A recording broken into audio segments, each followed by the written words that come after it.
We went to Granada in the south of Spain to visit the famous Alhambra, the last great Islamic stronghold in Spain.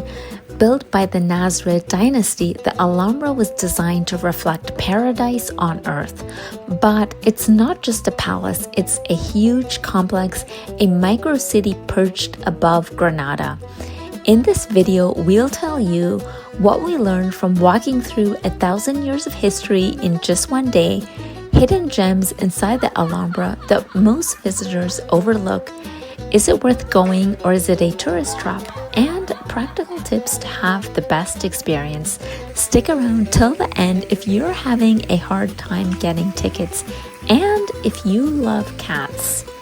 To introduce ourselves, we're the Slomad travelers. We're Canadians with a nomadic spirit who seek a local experience and off the beaten path adventures. Welcome to our channel. The Alhambra is a UNESCO World Heritage Site that dates back to Roman times. Originally built as a fortress, in the 13th century, the Muslim Nasrid dynasty took it over and transformed it into a royal palace fortress. Even though Muslim rule only lasted around 2 centuries, it's quite miraculous that this 700-year-old structure has survived. You can see that every inch of intricate detail has since been beautifully restored. One question that struck me while walking through: what would Spain or even the world look like if this incredibly advanced dynasty had survived? I'm sure it would look very different from what it does today. As you walk through the Generalife gardens, the beauty really took us aback as we went from one picturesque viewpoint after the other. What really stood out was the presence of water everywhere. The Nasrids engineered a system that brought fresh water from 6 kilometers away up from the mountains, using only gravity, no pumps, just smart design.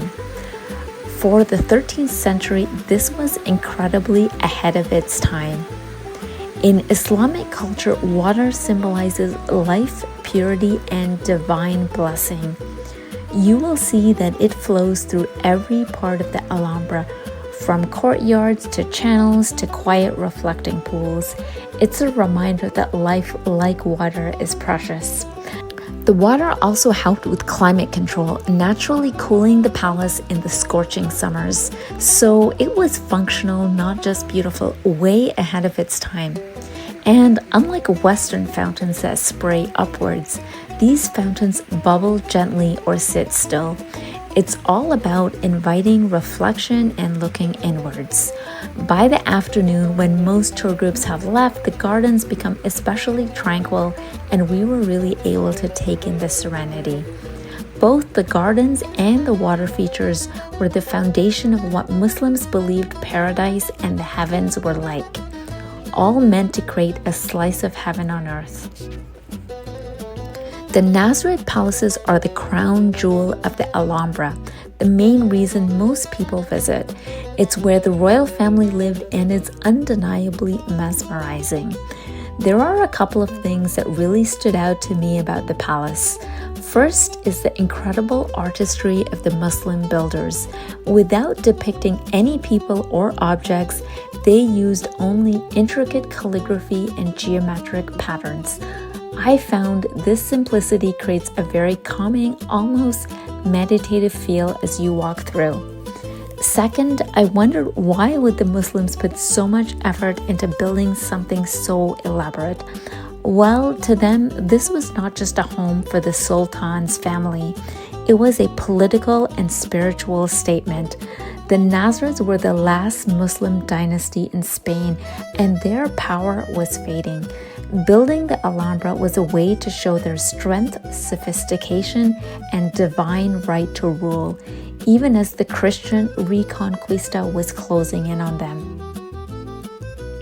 Now, for some practical tips on having the best experience at the Alhambra. The first thing is to make sure you can buy tickets and that you have them in advance. There are a few ways to do that. We got them from the official website and opted for daytime tickets covering the palace, gardens, and the Alcazaba. Earlier time tickets to get in could reduce crowds, but make sure that you get to the palace on time because there's quite a bit of a walk from the entrance. The official website to buy tickets shows you the level of availability of tickets in red, yellow, and green, so you can judge how much in advance you need to buy them. For off-peak season, give yourself 1 to 2 months. For peak season, at least 2 to 3 months. We went in off-peak season to avoid the crowds and have a more relaxing experience. Now, if you're planning a last-minute trip to Granada and want tickets, try purchasing the Granada card. This includes the Alhambra as well as other museums and transportation. For dining inside the Alhambra, we found there were not a lot of options available as the complex is so sprawling. You cannot just go back to the entrance. We brought some of our own food and also found vending machines with sandwiches and hot drinks. In terms of how long you need at the Alhambra, we recommend taking it slow and spending the whole day there.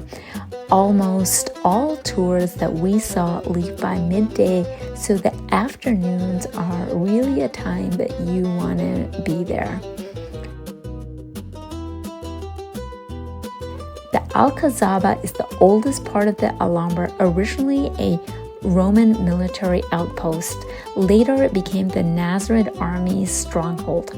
Climb its towers for panoramic views of Granada and the Sierra Nevada mountains. Try to time your visit for sunset. It's one of the best views in the city. We found some hidden gems at the Alhambra that we saw many visitors skip.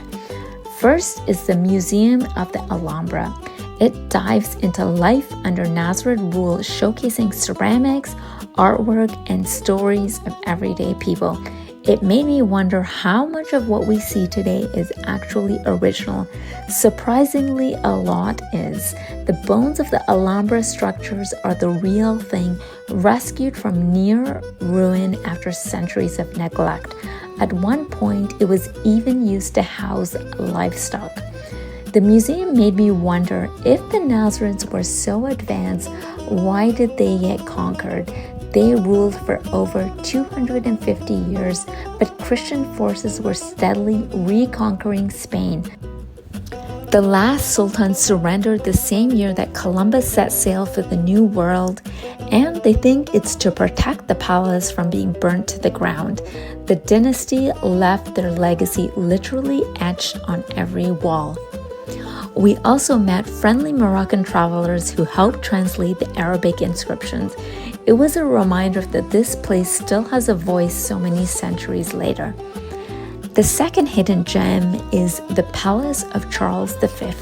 From the outside, you see a unique square building with decorative, oversized handles.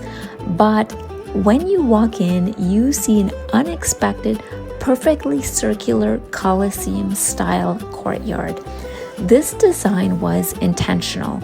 After the Christians took over Alhambra, they wanted to make a dramatic statement, and that they did. So, getting back to the question whether we thought the Alhambra was just another tourist trap, overall, we found it was totally worth visiting, especially if you can spend a whole day there to not just see the main sites, but really experience the whole place and take it in. As our first visit to an Islamic-style palace in Spain, we were really impressed. But if you have already seen similar places in Sevilla, Cordoba, or Malaga, you may not be as enthralled as we were. However, if you are visiting Granada anyway, then I would say that Alhambra is still worth it, as its structure is much larger than the other ones. If you have been to the Alhambra or are planning a trip, let us know in the comments. We'd love to hear about it. Also, if you are planning to visit Granada or other parts of Spain, feel free to check out my Spain playlist. If you enjoyed coming on our journey, please like, comment, and subscribe, and see you for the next one. For tips on funding your next trip, whether you're slow traveling or just going on vacation, check out the link to our website in the comments below.